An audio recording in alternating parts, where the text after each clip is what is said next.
Добар ден на сите. Денеска имаме чест председателот на ВМРО ДПМ да ни биде гостин господинот Христијан Мисковски, да извршиме увид во изградбата на новото училиште тука во Илинден, во склопно во основното училиште Гоце Делчев. Училиште во кое што ќе направиме напори во наредната учебна година да воведеме целодневна настава и целодневен престој за нашите најмали дечиња, затоа што тоа е една од главните приоритети на нашето население, нашите сограѓани, кои што ги ветивме во предизборната кампања.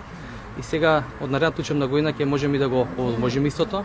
Исто така, од наредната учебна година овдека во ово основно училиште ќе воведеме и ќе направиме и сензорна соба за дечињата со попреченост, што е новитет кој што до сега го немало во нашата општина и во нашите основни училишта.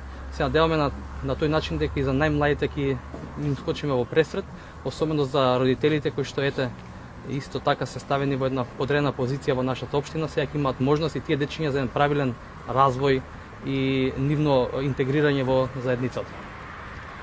Благодарам.